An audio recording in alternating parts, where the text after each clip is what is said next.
Kita masuk ke soal nomor 22 ya. Ini soal ini belum pernah, setahu saya belum pernah diujikan kecuali kalau kalian mungkin merhatiin sampai soal 2014 ya. Tapi yang jauh yang deket-deket ini belum pernah nih. Dan sebenarnya ini jawabannya ada di ini internet ya kalau kalian cari forward exchange rate bahkan angka-angkanya sama persis contohnya ya. Jadi 90 dan saya ini sebenarnya bukan bukan ya dibilang ekonomi aktuaria bukan ya, ekonomi keuangan nih. Lebih ke ekonomi keuangan ya. Bahkan di pengantar juga nggak diajari. Ya, oke. Kita bahas aja 90 hari forward exchange rate mata uang yen terhadap dolar Amerika adalah 109,50 dan spot rate-nya 109,38. Kesimpulannya apa? Nah, kalian mesti mengerti bedanya spot rates dan forward exchange rate 90 days ya. Jadi spot rate itu adalah nilai tukar saat ini. Sedangkan forward exchange rate itu adalah nilai uang yang berada di masa akan datang. Nah, kalau 90 hari FER atau forward exchange rate berarti itu nilai 90 hari lagi. Oke. Okay? Nah, jadi udah dikasih tahu ya forward exchange rate dalam 90 hari, 90 day yen to dollar, forward exchange rate-nya 109,50, spot rate-nya itu 109,38. Nah, uh, di kunci jawaban A, B, C benar. Nah, dan kalian juga harus patut curiga kalau ada soal-soal seperti ini. Biasanya sih semua jawaban benar, tapi tetap harus diuji sih ya. Oke, nah kita uji dulu ya. Pertama, dolar Amerika relatif menguat terhadap yen karena forward exchange rate melebihi spot rate sebesar 0,12 yen per dolar. Jawabannya benar apa enggak? Yang A, jawabannya benar ya. Karena kita lihat bahwa yang menguat atau enggak kan lihatnya dari ini kan nilai di masa mendatang gimana. Nah, kita bisa lihat 90 hari setelahnya itu naik dari 109,38 jadi 109,50. Nah, berarti bisa kita bilang dolar Amerikanya relatif menguat gitu. Nah, ini ingat ya, ini kan mata uang yen terhadap dolar. Jadi artinya uh, jadi bisa dibilang gini nih, apa namanya? Ini kan 109,38 yen itu dapat 1 dolar. Jadi 109,38 yen dapat 1 dolar. Sedangkan 90 hari lagi 1 dolar itu setara dengan 109,50. Artinya apa? Dengan dolar yang sama 90 harinya itu yen yang didapatkan lebih banyak sebesar 0,12 yen per dolar. Itulah sebabnya kenapa kita bisa bilang dolar Amerika relatif menguat terhadap yen karena ada peningkatan di dari spot rate ke forward exchange rate itu meningkat. Jadi yang A itu jelas benar. Ya.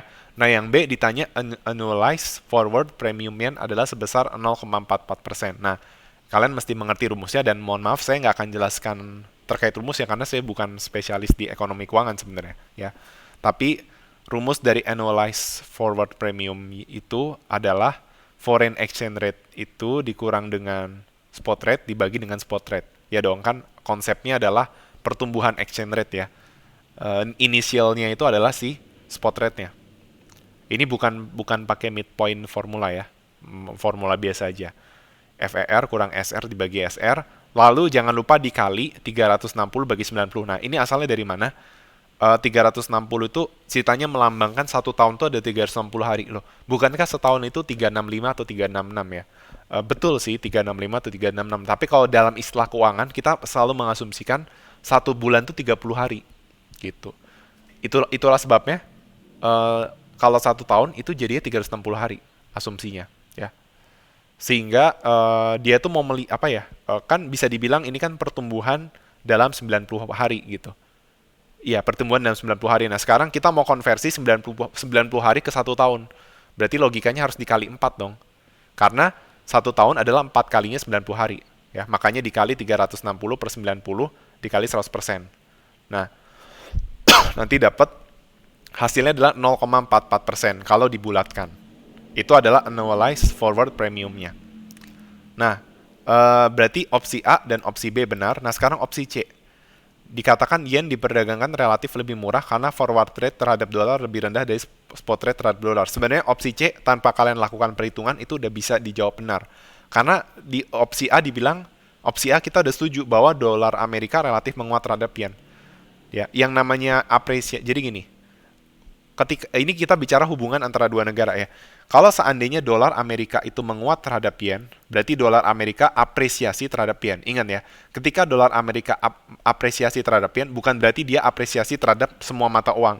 Belum tentu. Pokoknya dolar menguat atau dolar terapresiasi terhadap yen. Tapi sudah pasti, jadi dolar terapresiasi terhadap yen, belum tentu dia terapresiasi terhadap mata uang lain. Tapi yang jelas, yen juga sama ya. Yen belum tentu dia terapresiasi sama mata uang lain juga, dan juga belum tentu terdepresiasi. Tapi yang jelas kalau dolar terapresiasi terhadap yen, berarti yen terdepresiasi terhadap dolar. Gitu aja. Kalau dolarnya jadi lebih baik terhadap yen, berarti yennya jadi lebih buruk daripada terhadap dolar. Jadi kalau dolar terapresiasi terhadap yen, sudah pasti yen terdepresiasi terhadap dolar. Sehingga opsi C itu benar. Nah, kebetulan di soal ditulisnya yuan. Yuan itu mata uang Cina. Ini direvisi harusnya yen. Nah, kalau kalian mau tahu buktinya, ini kan perhitungan annualized forward premium yen. Atau sebenarnya dia mau lihat seberapa menguatnya terhadap dolar sih sebenarnya. Jadi, angka 0,44% itu menggambarkan dalam 1 tahun, kira-kira itu mata uang dolar menguat berapa persen terhadap yen gitu. Nah, kalau mau kita lihat mau membuktikan ya berarti satuannya jangan yen per dolar, tapi dolar per yen. Nah, itu kalian convert aja di inverse tuh. Nanti hasilnya sama-sama 0,44 secara absolut, tapi bedanya ini negatif. Jadi terbukti bahwa yen itu relatif lebih murah gitu. Sehingga A, B, C benar dan kita bisa memilih opsi D untuk nomor 22. Oke? Jadi sekian itu aja penjelasannya untuk nomor 22. Sekian dari penjelasan saya. Terima kasih atas perhatiannya.